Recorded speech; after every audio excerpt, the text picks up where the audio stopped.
Mr. Chairman, sir, for the third time, my esteemed friend, Mr. Arun Jaitley, a distinguished lawyer, has presented a dissertation on macroeconomic management in the form of the Union Budget. And for the third time, I rise in this august House to offer my critique, a constructive one, I hope, of his budget proposals. Mr. Arun Jaitley's third budget is better than his first two attempts.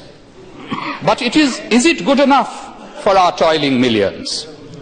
Mounting evidence of agrarian distress, combined with the electoral setback in Bihar, has ensured that this government does not wish to be seen anymore as Soot Boot Ki Sarkar. The Sarkar now wishes to appear in simple farmers' garb. As my friend from the BJP reiterated in ringing tones, ye kisanon ki budget, ye garibon ki budget, ye gaon ke budget. But does the change in attire, putting on farmers' clothes, signal a genuine change of heart?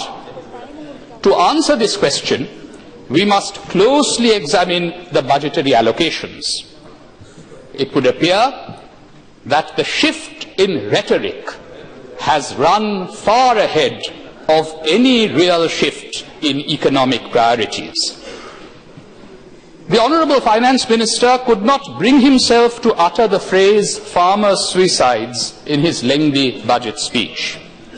Yet the spectre of an agrarian crisis in Bharat has made him foreground agriculture and farmers' welfare, together with the rural sector, as two of the 9 pillars on which his budgetary edifice is constructed. There is a belated recognition that irrigation, agricultural extension services, and rural roads count as infrastructure and require enhanced public investment. A long-term irrigation fund with an initial corpus of rupees 20,000 crore is a small beginning that has to be welcomed. It must be targeted towards those about whom Rabindranath Tagore had written, "Ora mathe mathe bij bone, paka dhan kate, ora kaj kare." They sow seeds in our fields, they reap the harvest, they work.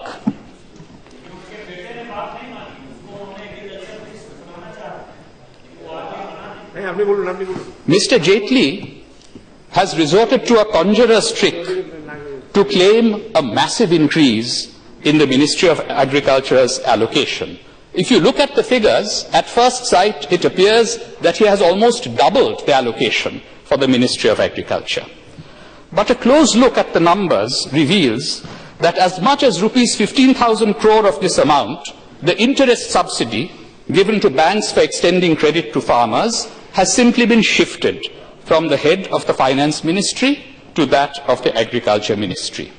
If we discount for this sleight of hand, total spending on agriculture rises from a paltry 0.17% of GDP to 0.19% of GDP, not enough to make a material difference in the lives of those who work in our farms and fields.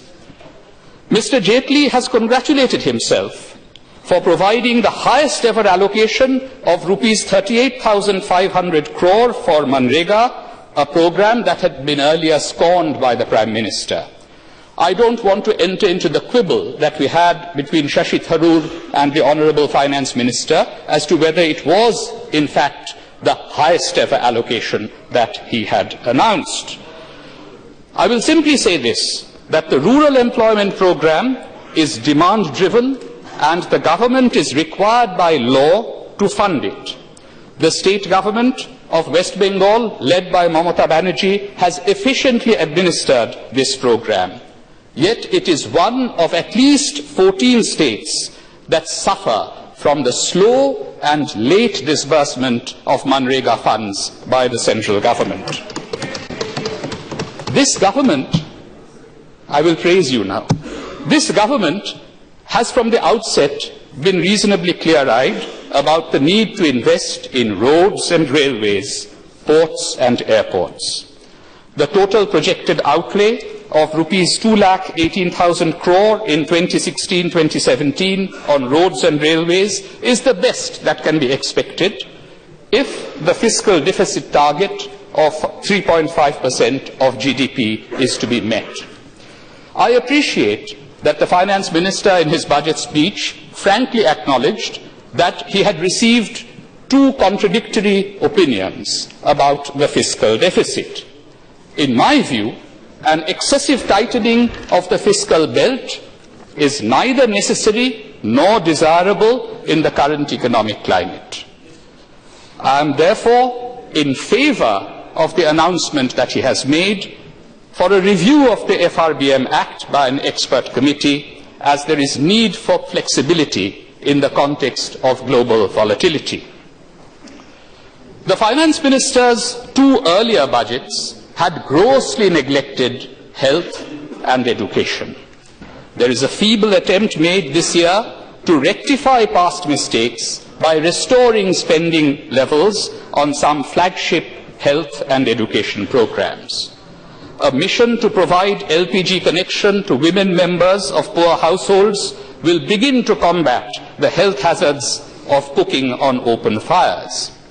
However, the launch of a new health protection scheme comes nowhere close to addressing the looming public health crisis facing our country. There is a yawning gap between the slogan of healthcare for all and the dismal state of our public hospitals and primary healthcare centres. Women and children's health and education continue to face the cold winds of neglect. The ICDS budget has actually been cut to only rupees 14,000 crore from rupees 15,394 crore to be spent this year. Just day before yesterday, we observed Women's Day in Parliament. Is this the way, Mr. Chairman, to treat our Anganwadi workers and helpers who take care of our deprived and underprivileged children?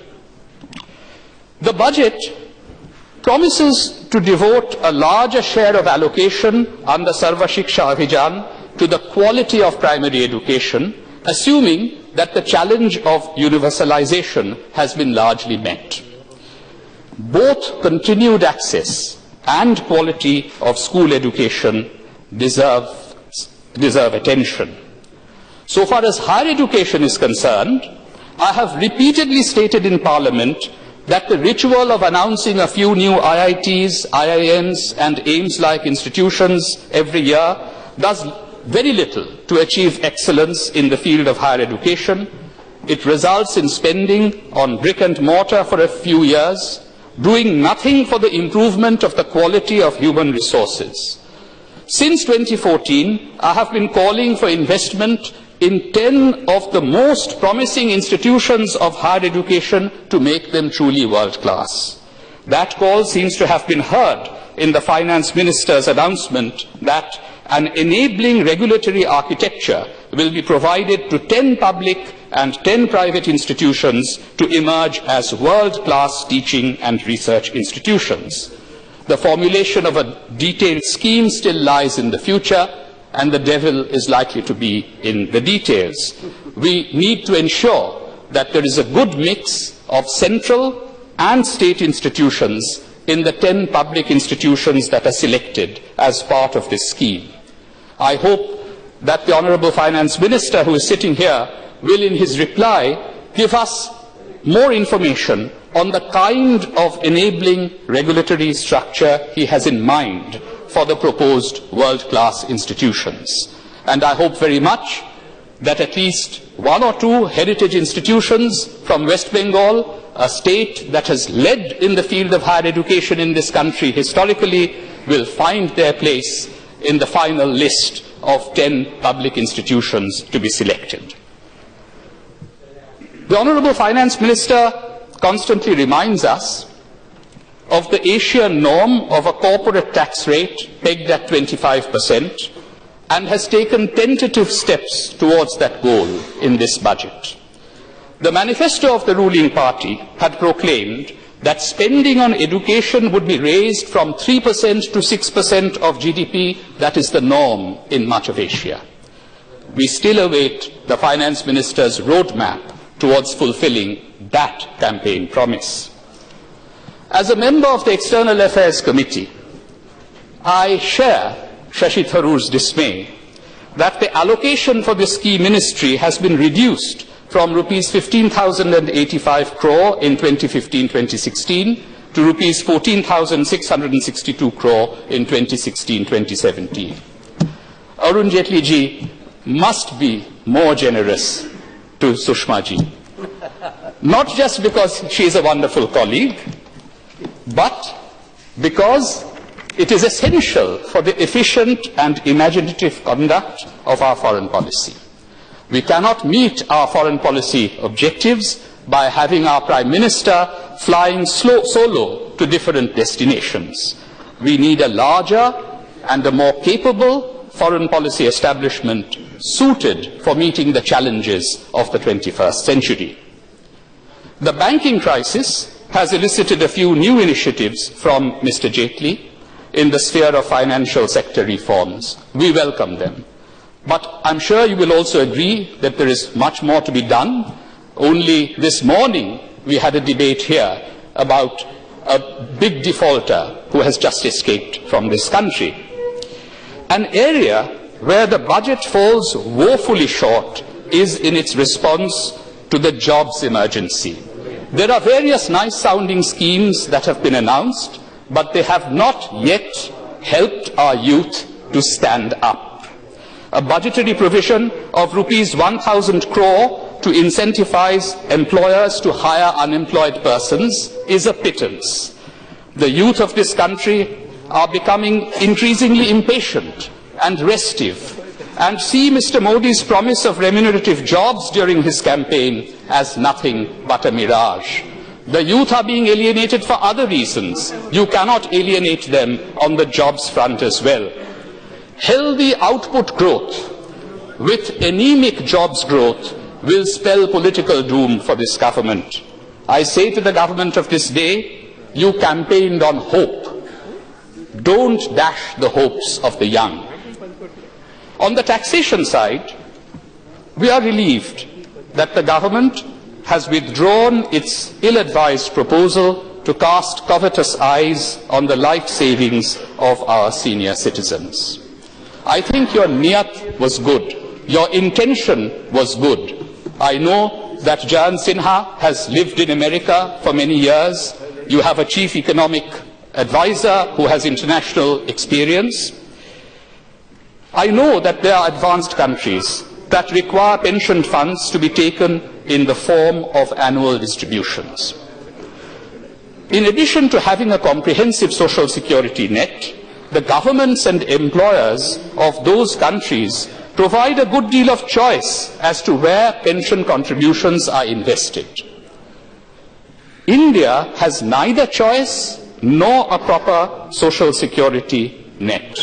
And that is why, for once, I agree with the Prime Minister when he responded to popular pressure and directed the Finance Ministry to roll back this particular measure.